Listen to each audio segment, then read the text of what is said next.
Galamay, welcome again sa another video. Ngayon, ang gagawin natin is since may bagyo, hindi tayo makapaghanap dito sa Cavite. And sa mga nagtatanong, nandito na ako sa Cavite.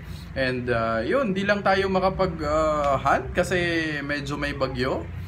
Dahil kay bagyong Domeng.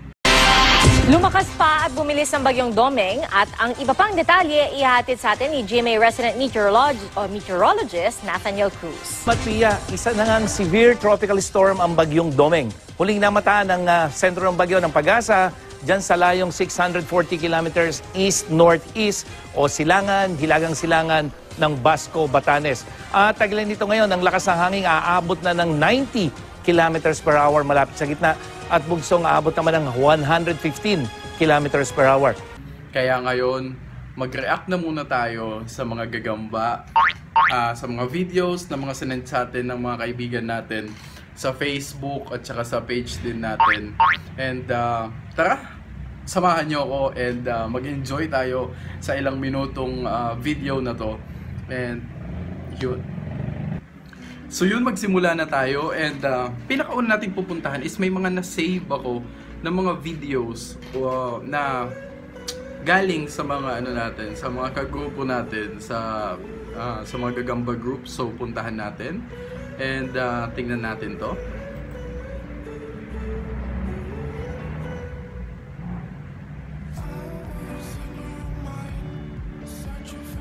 Pinakauna, galing kay Percy Gray. Okay, nakita ko tong video. Puta ni Malang adamang ni puta dako kaya. Mura lang mura. Kulpa man ni oy.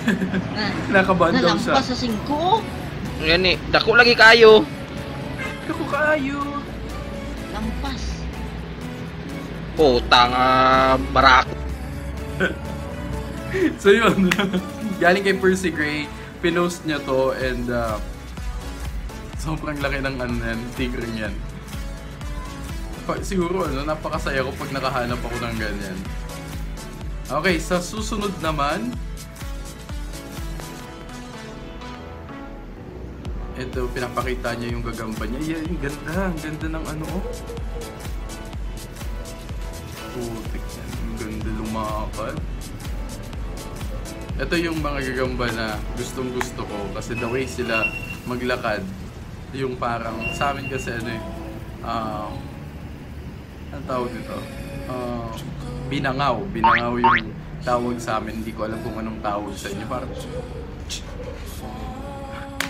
nag-ano siya. Parang paisa-isa lang yung lakad niya. Alam mo yung parang sasakmal lang siya kagad. Salamat ng marami sa pag-post. G-Boy Argalon.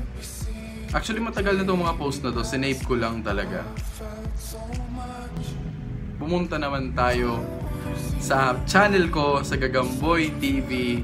If hindi pa kayo nakasubscribe or hindi pa nyo like yung videos, make sure to like na channel para lagi yung updated sa mga post ng mga kaibigan natin doon. Okay, tingnan natin yung mga post nyo dito.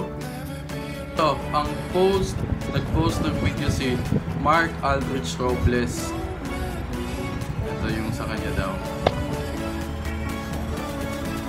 yung gagamba niya.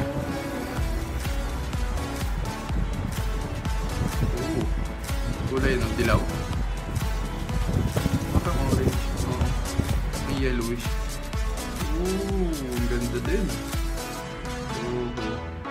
Ayos yun. Ito naman, galing kay Didi Pangilinan. Pasama daw. Kakabili niya lang daw, bumili siya. Yun, sa mga nagtatanong din at saka sa mga pinost ko sa dati yung number ko and it's a wrong move na pinost ko number ko kasi yan, grabe yung mga tumatawag, sobrang daming tumatawag. Pero yun, hindi na ako nagbebenta and hindi na ako ever pang magbebenta ng gagamba kasi hindi ko alam, hindi ko kaya pagkakitaan yung gagamba sa way ng pagbebenta. Sa paggawa ng videos, okay pa, pero yung pagbebenta, hindi ko nagagawin yun. So, sorry po sa mga makakapanood ng video na to. Hindi na po ako nagbebenta. Okay? Hindi na po ako nagbebenta ng gagamba. Ito naman galing kay ano, yun nga, kay Didi. Tingnan naman natin to. Salmon. Salmon nga.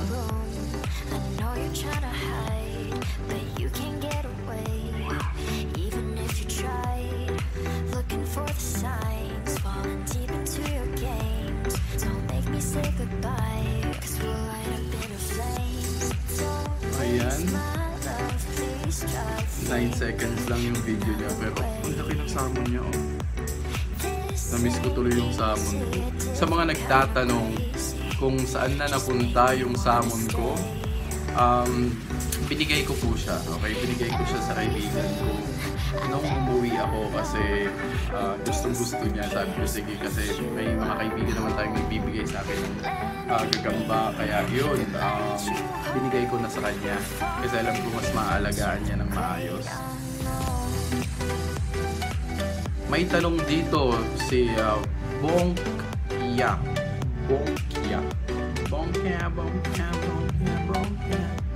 Sir, paano makakuha ng salmon? Thanks. Ang salmon po is nasa Isabela. Wala po tayo niyan dito sa Cavite, sa parang dito sa part ng Manila. Wala po tayo niyan. Hindi ko alam kung saan pa nakikita yung salmon, pero ang sure ako is nasa part ng Isabela. Doon maraming salmon. May mga ibang makatabing lugar na may mga katabing lugar sa Isabela na meron ding salmon, pero ang pinaka main source talaga ng salmon dito sa lugar natin sa Manila is Isabela. Yun.